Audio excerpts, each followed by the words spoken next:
Hello दोस्तों, क्या हाल चाल है। उम्मीद है कि आप सभी अच्छे होंगे। आज का हमारा जो टॉपिक है वो है types of tool holder in CNC turning machine. तो ये बहुत ही लेंदी चैप्टर है, इसमें बहुत सारी चीज़ें होती हैं। तो वीडियो को लास्ट तक देखना, आपको बहुत ज्ञान की चीज़ें मिलेंगी। इसमें बहुत सारी डिटेलिंग के साथ में बताया जाएगा, तो प्लीज़ वीडियो के लास्ट तक बने रहें। तो शुरू करते हैं कि सीएनसी मशीन पर कितने तरह के टूल होल्डर्स का यूज होता है और ये किस तरह से हम सेलेक्ट करते हैं और इनके क्या क्या मतलब एक तरह से पहचान सकते हैं हम कि किस तरह से पहचान सकते हैं। तो वो सारी चीज़ों के बारे में डिटेलिंग करेंगे। तो जो टूल होल्डर्स होते हैं मेनली ये दो तरह के होते हैं। एक होता है नंबर एक होता है हमारा एक्सटर्नल टूल होल्डर, ठीक है। सेकंड नंबर पर आता है हमारा, इसको मैं थोड़ा सा नीचे लिख देता हूँ क्योंकि इसके बीच में भी कई सारी चीज़ें आएंगी। एक होता है एक्सटर्नल टूल होल्डर और एक होता है हमारा इंटरनल टूल होल्डर, ठीक है। तो अब इसमें क्या होता है, मेनली जो होते हैं हमारे वो तो होते हैं दो ही तरह के। अब बाकी इसके अंदर इसके जो पोर्शन है वो खुलते चले जाएंगे और उसमें कौन कौन से टूल होल्डर इंटरनल में आते हैं, कौन से वाले हमारे एक्सटर्नल में आते हैं, उसकी क्या पहचान होती है, ठीक है। तो शुरू करते हैं। पहले हम एक्सटर्नल टूल होल्डर के बारे में पूरी डिटेलिंग से जानकारी लेते हैं, उसके बाद फिर इंटरनल पर आते हैं, ठीक है। इसको मैं हटा देता हूँ। अब एक्सटर्नल जो टूल होल्डर होता है तो इसमें क्या होता है, इसकी एक तो पहचान हमें किस तरह से करनी होती है वो सारी चीज़ों के बारे में बताएंगे, ठीक है। सबसे पहले जो हमारे टूल होल्डर होते हैं मेनली हम इंडस्ट्रीज़ में किस तरह से पहचानते हैं कोई भी टूल होल्डर है।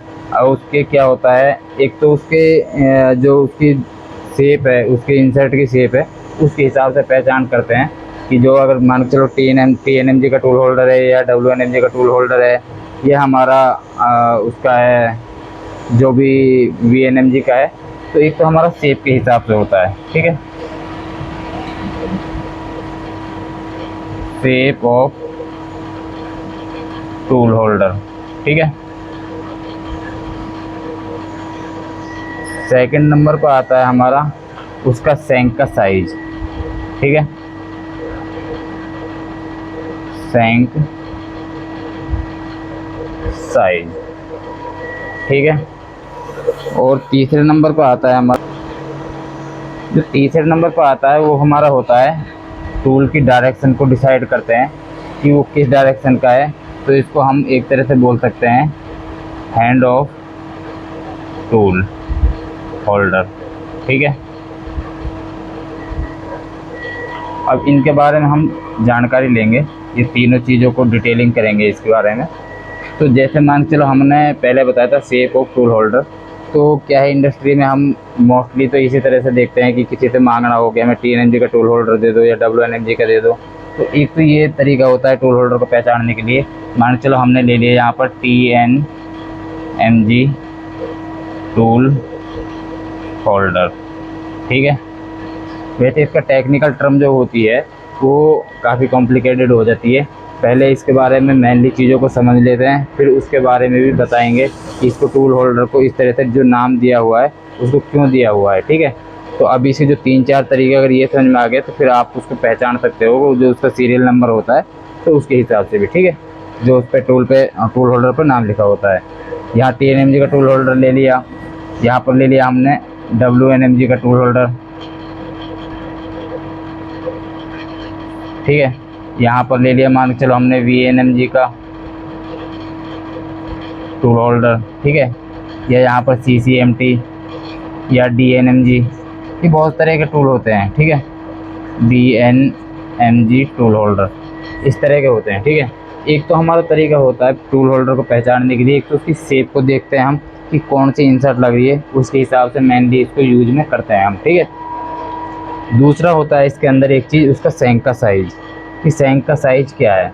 अब अगर आपके पास में आपने देखा होगा कि एक तो टूल होल्डर जो हमारा आता है वो 20x20 का भी आता है, 25x25 का भी आता है, ठीक है।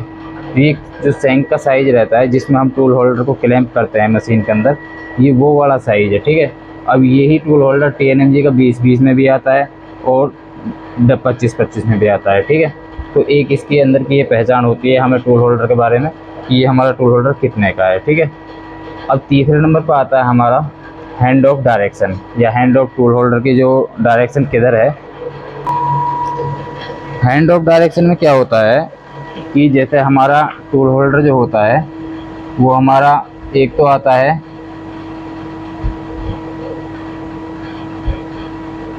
राइट हैंड साइड, ठीक है।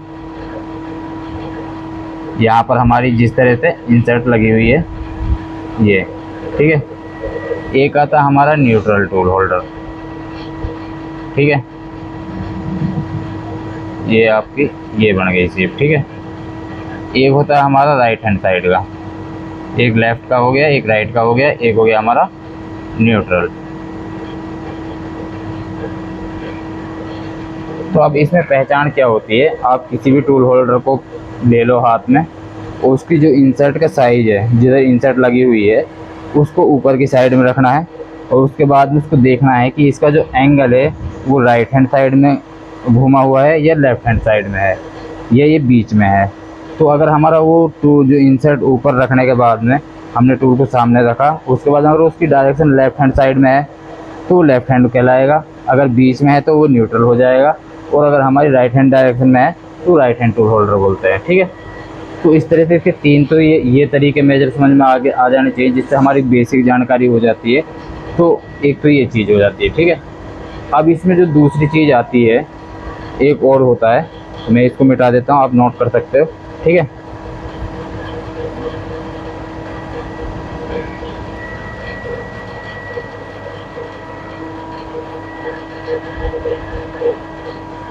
जो हमारा एक्सटर्नल टूल होल्डर होता है इसके अंदर दो तीन चीज़ें और आती हैं।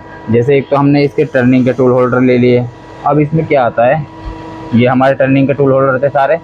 दूसरे नंबर पे इसमें आता है threading tool holder, threading tool holder, ठीक है। इसमें क्या होता है, ये हमारा जो इंसर्ट का साइज था, जो हमारी शेप थी वो तो वही थी, ठीक है। अब इसमें भी दो तीन चीज़ें होती हैं, इंसर्ट इसमें छोटी बड़ी भी लगती हैं। जैसे मान के चलो जो हम मेनली जो थ्रेडिंग के लिए यूज़ करते हैं वो 16 वाली शेप के हिसाब से यूज़ करते हैं। इसमें आती कई हैं, 8 भी आती है, 11 भी आती है, और आपकी 27 भी आती है, 32 भी आती है, ठीक है। ये क्या होता है, जो जो मैंने ये साइज़ लिखे हैं आपको, ये इंसर्ट की बेसिकली डायमेंशन है, उसका मैक्सिमम कितनी दूरी है वो मैं आपको जब प्रैक्टिकल करूँगा तब बता दूँगा, ठीक है। तो वो कौन सी चीज़ को मैं बताना चाह रहा हूँ, तो मेनली यूज़ करते हैं हम 16 और 27 का ही यूज़ करते हैं। अगर हमें नॉर्मल छोटी चूड़ी काटनी है तो उसमें 16 एम की इंसर्ट का यूज़ करेंगे, और बड़ी काटने से थोड़ी बड़ी इंसर्ट लगती है, वो हमारी 27 एम आती है। बाकी बहुत ज़्यादा बड़ी हो जाती है फिर 32 पे चली जाती है, वो सारी चीज़ें होती हैं। अब जो 16 एम वाली इंसर्ट होती है ये हमारी कितने तक की चूड़ी काट देती है, ये हमारी मान के चलो 0.35 से लेके आपकी 3.5 तक की थ्रेडिंग कर देगी, ठीक है। इसमें और आपकी बड़ी चली जाएगी, मोस्टली हमारी यही यूज में आती है। अब इसमें क्या होता है, थ्रेडिंग टूल होल्डर होता है, इसमें आपके शेप को आपको समझ में आ गया है। इसकी सैंक है जो वो 20-20 की भी हो सकती है, जैसी मशीन की रिक्वायरमेंट है, 25-25 की भी हो सकती है। और बाकी ये लेफ़्ट हैंड में भी आता है और राइट हैंड में भी आता है। बाकी ये क्या है कि लेफ़्ट हैंड और राइट हैंड की थ्रेडिंग के लिए मोस्टली 99% तो यही यूज़ करते हैं। तो कई बार क्या कंडीशन होती है, हमारा कोई न्यूट्रल टूल भी चाहिए होता है, जैसे मान के चलो हमें यू शेप में कोई थ्रेडिंग करनी है, तब वो ऐसा नहीं कि उसके लिए हमको डायरेक्शन देंगे, उसको हम सेंटर में ही रखेंगे, तो उसका जो टूल होल्डर है वो बीच में इस तरह से यू शेप में मिलेगा। कोई स्पेशल चूड़ी होती है उसके लिए, ठीक है। एक ये चीज़ होती है। अब इसमें एक और टूल होल्डर होता है तीसरे नंबर पे, ये हमारी थ्रेडिंग होगी, टर्निंग होगी। एक होता है हमारा ग्रूविंग के लिए, ठीक है, इसको बोलते हैं हम ग्रूविंग टूल होल्डर, ठीक है। इसमें क्या होता है, ये जो टूल होल्डर होता है इसका जो इंसर्ट है, इसमें हम इसका जो नाम लेते हैं उसको 2 mm की भी इंसर्ट यूज़ करते हैं, 3 mm की भी यूज़ करते हैं, 4 या 5 6 तक जितनी हमारी रिक्वायरमेंट है। एक तो इसमें ये रहता है। अब इसको बोलेंगे कैसे कि हमें 2 mm का ग्रूविंग टूल होल्डर चाहिए, 3 का चाहिए, 4 का चाहिए, तो ये इसके लिए बेसिकली इंसर्ट का साइज़ होता है जिसको हम बताते हैं या पूछते हैं, या सामने कहीं दुकान से परचेज़ करना हो तो उस हिसाब से हमें इसके बारे में जानकारी होनी चाहिए, ठीक है। और इसके अंदर जो ग्रूविंग टूल होल्डर होता है, इसकी एक सैंक होती है, वो 20-20 में भी आती है, 25-25 में भी आती है। बाकी रही बात इसकी डायरेक्शन की और हैंड ऑफ डायरेक्शन की, वो हमारा लेफ़्ट में भी आता है और राइट साइड में भी आता है, ठीक है। बाकी कई केसों में न्यूट्रल की ज़रूरत पड़ती है, ऐसे पड़ती नहीं है। बाकी बहुत रेयर केस में अगर हो तो वो सेंटर में आपको मिलेगा उसका जो उसका इंसर्ट है, जो उसमें से निकली हुई है, तो वो हमारी सेंटर में लगी होगी, ठीक है। तो ये इसके बारे में बेसिक जानकारी थी। अब इसके अगला जो हमारा होता है इंटरनल टूल होल्डर के बारे में जो जानकारी है, वो हम अब आपको आगे कंटिन्यू करते हैं, ठीक है। तो जो हमारा अब आप सामने देख सकते हो, जो हमने सेकंड नंबर पे आपको बताया था कि जो हमारा एक्सटर्नल टूल होल्डर था, उसके बारे में आपको बता दिया है। अब जो नेक्स्ट स्टेप आता है वो हमारा होता है इंटरनल टूल होल्डर का। तो जो हमारे इंटरनल टूल होल्डर होते हैं, इसको हम बेसिकली बोरिंग बार बोल देते हैं, ठीक है। जो हम एक तरह से इसको बोरिंग बार बोल देते हैं। मैं आपको ईजिली कर देता हूँ इन चीज़ों को। तो इसमें क्या होता है, जो इंटरनल टूल होल्डर है, ये क्या है कि आईडी में ही काम करते हैं और इंटरनली कटिंग करते हैं हमारे इंटरनल डाया पे। तो इसको हम मोस्टली बोरिंग बार ही बोलते हैं। अब इसमें बोरिंग बार में क्या होता है, इसकी क्या साइज़ होते हैं, क्या सैंक होती है, क्या इसकी डिज़ाइन होता है, तो उसके बारे में, और इसकी डायरेक्शन क्या होती है, ठीक है। तो बोरिंग बार में क्या होता है, एक तो मोटी मोटी जो पहचान है उसमें, और इसमें जो एक्सटर्नल और इंटरनल में, जो हमारा एक्सटर्नल टूल होल्डर था उसमें क्या होता है कि जो उसकी सैंक साइज़ होता है वो हमारा स्क्वायर में होता है, और जो बोरिंग बार होता है इसका हमारा राउंड में होता है, ठीक है। इसका जो सैंक का साइज़ है वो हमारा राउंड होता है, ठीक है। तो अब बोरिंग बार के बारे में जानकारी ले लेते हैं इसी तरह से डिटेलिंग से। अब हमें जैसे मान के चलो कहीं से बोरिंग बार परचेज करनी है, तो वहाँ हम सामने वाले को क्या बोलेंगे, किस तरह की बोरिंग बार चाहिए। तो उसके लिए पहले तो हमें शेप का पता होना चाहिए, कौन सी इंसर्ट के लिए चाहिए, जो हम इंडस्ट्री में यूज़ करते हैं आमतौर पर अपनी भाषा में। तो इसमें क्या होता है, एक तो इसका शेप का साइज़ होता है, ठीक है, शेप साइज़। अब बेसिकली मेरा शेप साइज़ से कहने का मतलब है कि इसमें इंसर्ट कौन सी साइज़ की लग रही है, कौन सी इंसर्ट यूज़ हो रही है, इंसर्ट की शेप क्या है, ठीक है, और उसके बाद में इसकी सैंक क्या है, और उसके बाद में इसकी डायरेक्शन, या आप इसको हैंड ऑफ डायरेक्शन बोल सकते हो, हैंड ऑफ डायरेक्शन, ठीक है। तो अब इसमें शेप में क्या होता है, इसमें हमारी जो इंसर्ट हम यूज़ करते हैं, जैसे मान के चलो एक हमने CCMT की ले ली है, ठीक है।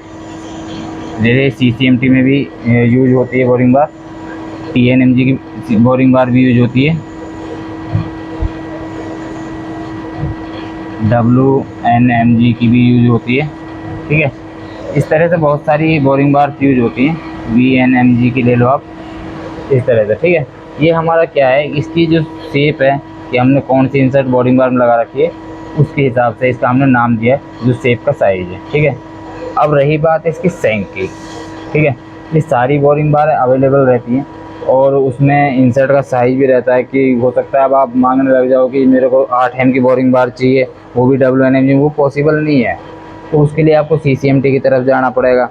तो कई सारी चीज़ें होती हैं, इंसर्ट का साइज़ के ऊपर भी डिपेंड करता है, ठीक है। तो इसमें जो हमारी सैंक का साइज़ है वो 8 mm का भी आता है, 10 का भी आता है, 12 का भी, 16 का भी, 20, 25 और 32 एट द एंड लास्ट 40, ठीक है। जो हमारी जनरल बोरिंग बार होती हैं स्टैंडर्ड तौर पे, मोस्टली तो हमारी इन्हीं साइज़ में मिलती हैं, 8 mm, 10 mm, 12 mm, 16 mm और 20, 25, 32 और 40। तो इसका मेरा कहने का मतलब ये है कि जो हमारा राउंड शेप होता है, जो हमारी जो इसमें सैंक की राउंड शेप होती है, उसके हिसाब से हम इस चीज़ को मेजर करते हैं कि हमारा उसका डायमीटर क्या है, उसका 8 का है, 10 का है, 12, 16, 20, 25, 31 जो भी है, ठीक है। अब इसमें क्या होता है, जो डायरेक्शन की बात हम कर लेते हैं, ठीक है। तो ये डायरेक्शन में एक तो हमारी लेफ़्ट हैंड आती है, लेफ़्ट हैंड, और एक आती है हमारी राइट हैंड, ठीक है। और इसके बाद में भी अगर हमारी कोई पर्टिकुलर कोई एंगल पे हमें चाहिए बोरिंग बार, तो वो भी मिल जाती है, या तो रेडीमेड मिल जाती है, या आप अपने हिसाब से उसको डिज़ाइन भी करवा सकते हो, ठीक है। बेसिकली इनमें यही है कि बोरिंग बारों की डायरेक्शन किधर है और इसका क्या है। अब इसमें आपको डायरेक्शन देखनी हो तो बोरिंग बार को आप इस तरह से पकड़ो, जैसा हमारा ये राउंड आया था, और यहाँ पर इसमें कोई इस तरह से इंसर्ट लगी हुई है, ठीक है। अब इसकी डायरेक्शन हमारी किधर है, इंसर्ट ऊपर है और इसकी डायरेक्शन किधर है, तो इसकी डायरेक्शन है हमारी लेफ्ट हैंड साइड में। अब यही चीज़ हमारी अगर राइट हैंड साइड में कर दें इसको, तो ये हमारी राइट हैंड बोरिंग बार हो जाएगी। अब ये कितने की है उसका डायमीटर आप नाप सकते हो, तो उसके हिसाब से इसकी वो चेंज हो जाएगी। ये हमारा लेफ्ट हैंड बोरिंग बार है, CCMT की बोरिंग बार है, 8 mm की है, 10 की है, जो भी है उस हिसाब से आप इसको देख सकते हो, ठीक है।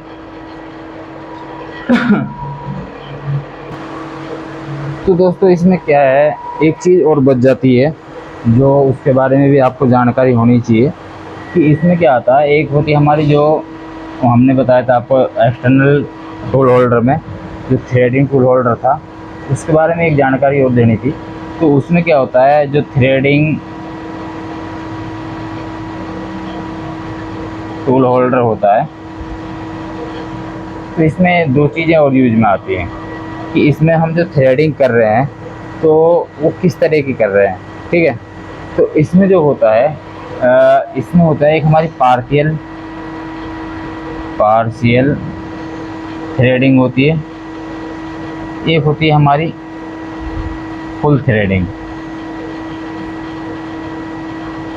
ठीक है।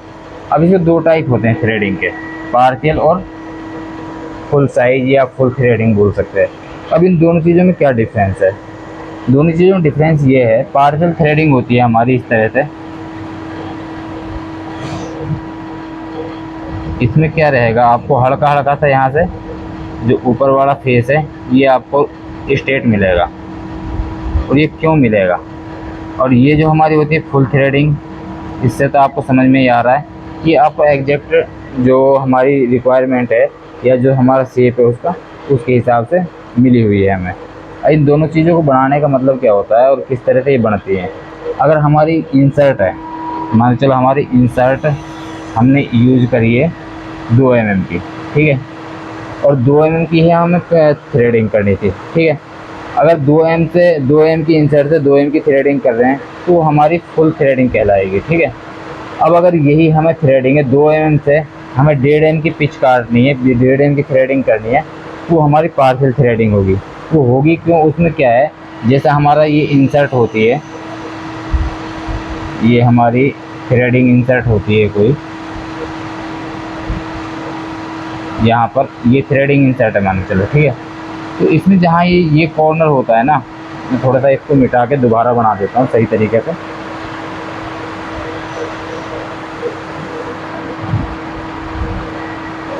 ये आपकी ये होगी, ठीक है। मान चलो आप इसको समझने की कोशिश करना।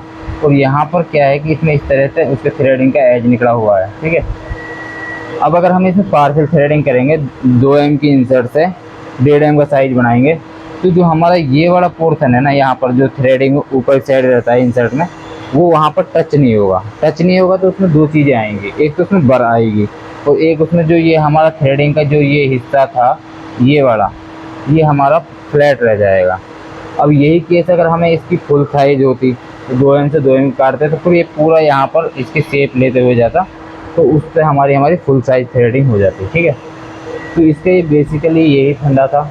बाकी टूल होल्डरों में हमने कंप्लीट करने की कोशिश करी काफ़ी हद तक, और